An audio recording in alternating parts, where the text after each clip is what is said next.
What up? T-Bob here. And Jake as well. And look at you. You done stumbled upon little OTB Saints, where we bring you all the latest black and gold coverage. Who are the Saints going to draft? Who's going to be their quarterback? What does the salary cap look like? All that information and more.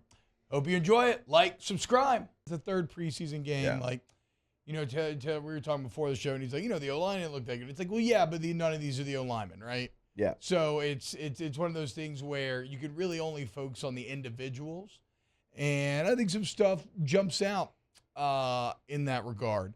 So I only watched the first half. Admittedly, I ended up checking out for the second half, but probably the guy that I felt like I saw make the most plays. Now Jimmy Graham had the two massive ones on the touchdown drive. That was awesome to see.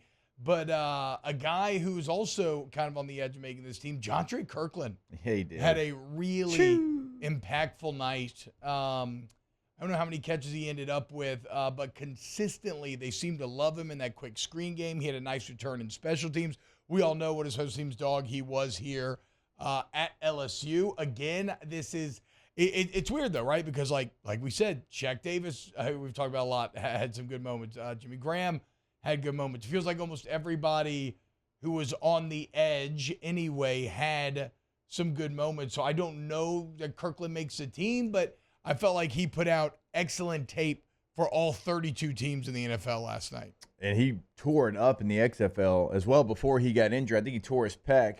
You and I were talking to him. I think, gosh, was that must have been a spring game. No, there was a Roughnecks fan that Mario sent. There was a Houston Roughnecks fan in all Roughnecks gear with a thank you Jontre sign from before the game, as they were undefeated when Kirkland was playing, and then went like 3-3 after he tore his pec or something. He has proven that he's an NFL player. I think regardless, and you're right. Like, I don't know if it's on this team because this team's incredibly deep now. I think he's certainly made a case for the New Orleans Saints, but he is an NFL player. He has shown that, and he had another big night last night, and we know he will do anything to make the team. Whatever you ask that guy to do, he's going to do it. He had the great speech after the Texas Bowl when he was having to play quarterback for LSU. And so, I hope he makes the team. I hope he makes this team because, he's right there from the River Parish. It would be a great story for him to come back home. He's dealt with a couple things in his personal life. He lost his father, and so this would be a great moment for him and his family. I agree. I don't. Let's math it out here. Ooh, we're mathing it. Well, didn't it sound like 45 spots were already cemented going into the game? So it's 8 he put a spots number on it. He did put a number on it, which I have never heard that. Yeah. Okay, just look at the wide receiver room, right? You're definitely keeping Mike Thomas, Olave, Rashid Shaheed. You're definitely keeping A.T. Perry, right? Yeah, I think his draft pick. You drafted him, and he's played well. Yeah. He's is Traquan out? I used to think it was a short thing. Definitely not a short thing anymore. No. He's missed too much. It's not like he's been a game changer. There's some things he does well. Like, I'll back Mario up on that, but you haven't seen him. You haven't seen him at all. So you can't count on him right now. Because, Shaq Davis has practiced really well. We know we really like him. Obviously, Jontre has really made a name for himself last night, especially, but has been playing well. Am I missing any other receivers? Okay, Lynn Bowden. Oh, yeah, it kind of feels like he's maybe getting left out and then of this count. Keith Kirkwood is. And then Kirkwood's still out there. But as you know, they'll take a look at it and you'll see, okay, well, Keith Kirkwood, he caught a pass from Derek Carr in the only preseason. Yeah, but that's not going to just make him the team. And then you have to get into, okay, which one do you want running down on kickoff or as a gunner on punt? Do you want Keith Kirkwood or do you want Jontre Kirkland? So those are the conversations that you have. And Jontre has shown he can have some returner ability as well. Yeah. It'll be close. There's a lot to decide there. And then, you look at the tight end group, Jimmy Graham putting his best foot forward. Mm-hmm. I thought the back shoulder was going to be enough. But then in continuation with making me feel like I'm in college again, Graham straight up hits the basketball box out. Did y'all know that Jimmy Graham used to play basketball? I've heard that before. You could see those skills translating directly to the field there as he looked like, a guy on the low post, blocking out, easy tud, snagging the ball, just feeling significantly bigger than the DB. Just big boyed him. But then what do you do at tight end, right? Because we still think that Foster Morrow is obviously making the team. Juwan Johnson's your one in terms of receiving capability.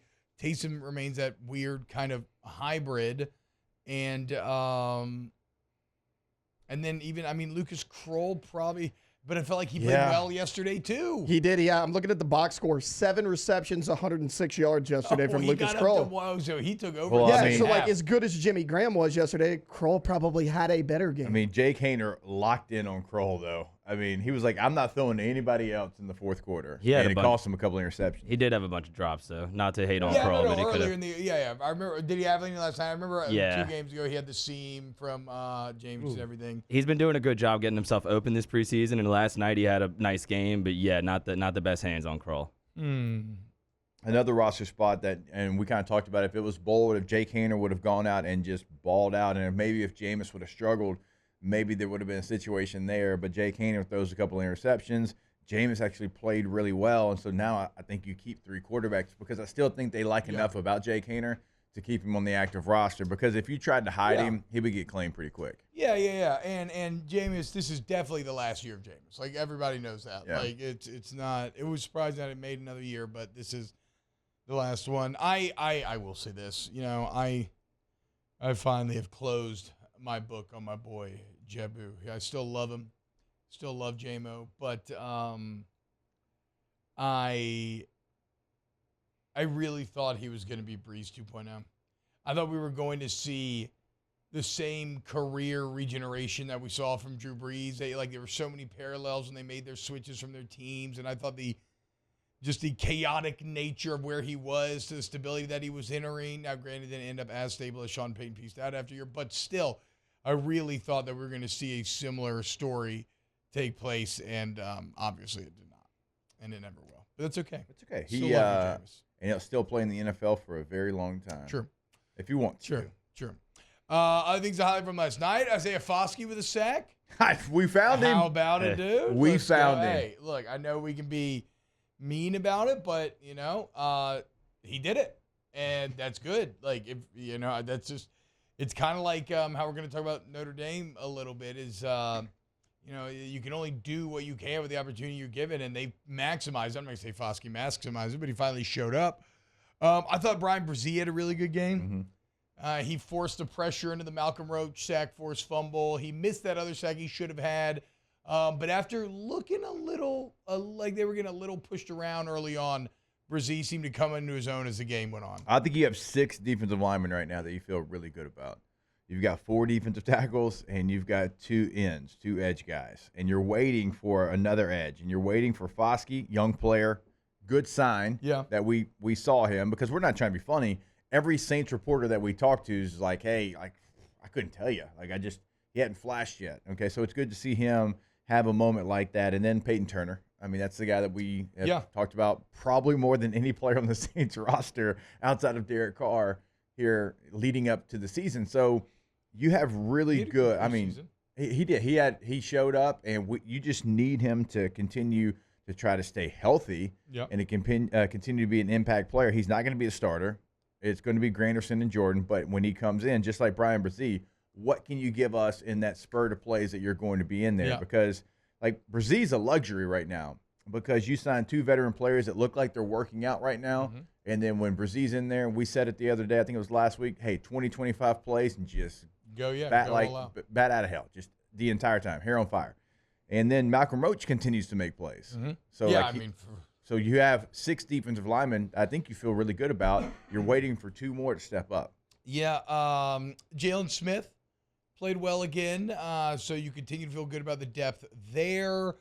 Alontae Taylor had that pass breakup on the C.J. Stroud dime on the first drive. That was as clinic tape as you will see, as Taylor doesn't even look back at the ball, but perfectly uses the physical context clues of the receiver to punch his hand in there right as the ball is dropping in. I mean, pitch perfect pass breakup by Alontae Taylor. C.J. Stroud looked pretty good. He got named the starter, yeah. I mean, he was already, but he got officially named the starter. So you're going to have some young quarterbacks in the league this year, and the Saints play them all. Yeah, that's true. They do play them all. Look, it was a night where It was a night where, like we said, most of the rosters already said, and we talked about it on Friday, kind of felt like the preseason in many ways was done. Where the night gets interesting to me is it felt like almost everybody who needed to have a big game or who was trying to make this team actually did.